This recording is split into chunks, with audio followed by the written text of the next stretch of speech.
Watch the bottom line. أعوذ بالله من الشیطان الرجیم پناہ مانگتا ہوں میں اللہ کی شیطان مردود سے۔ بسم اللہ الرحمن الرحیم شروع اللہ کے نام سے جو بڑا مہربان نہایت رحم والا ہے۔ ناظرین، آج کی اس ویڈیو میں ہم اولاد کا نافرمان ہونا اور ان کو کس طریقے سے ٹھیک کیا جا سکتا ہے کہ وہ اپنے ماں باپ کی خدمت کریں، اس کا ذکر کریں گے۔ یہ بات بہت زیادہ غور طلب ہے کہ بچے ذہنی طور پر جو کچھ قبول کرتے ہیں اس میں آدھا حصہ ماں باپ کی طرز فکر اور گھر کے ماحول سے بنتا ہے اور آدھا حصہ باہر کے ماحول سے۔ اگر گھر کا ماحول پرسکون نہ ہو اور ماں باپ لڑتے جھگڑتے رہیں تو بچے بھی ماں باپ کی عادت اختیار کر لیتے ہیں۔ پھر یہ عادت ان میں پختہ ہو جاتی ہے۔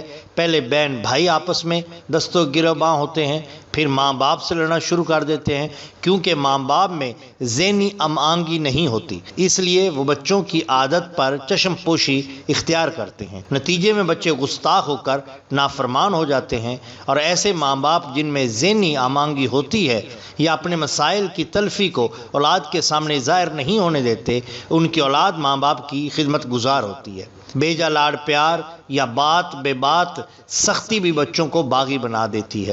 یہ مسئلہ نہایت تکلیف دہ ہے۔ اللہ تعالیٰ والدین کو اس سے محفوظ رکھے۔ طرز عمل میں تبدیلی کے ساتھ نافرمان اولاد کے لیے اگر یہ عمل کر لیا جائے تو اس کی برکت سے اولاد فرما بردار ہو جائے گی۔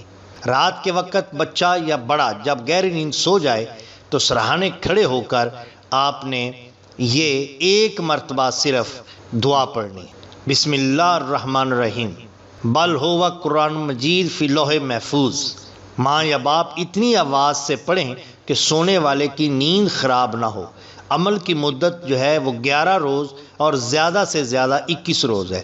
آپ ایک بار اس کو آزمائیے اور پھر اس کے بعد یقیناً آپ اس میں بہتری محسوس کریں گے کہ آپ کی اولاد کا رویہ آپ کے ساتھ اور دوسروں کے ساتھ قدرے بہتر ہو گئے۔ ناظرین، اگر آپ کو ہماری یہ ویڈیو پسند آئی ہو، اچھی لگی ہو تو لائک کیجئے اور سبسکرائب کیجئے ہمارے چینل دا باٹم لائن کو، تاکہ ہم آپ کے لیے اور بھی بہترین ویڈیو لا سکیں۔ بہت شکریہ۔ اللہ حافظ۔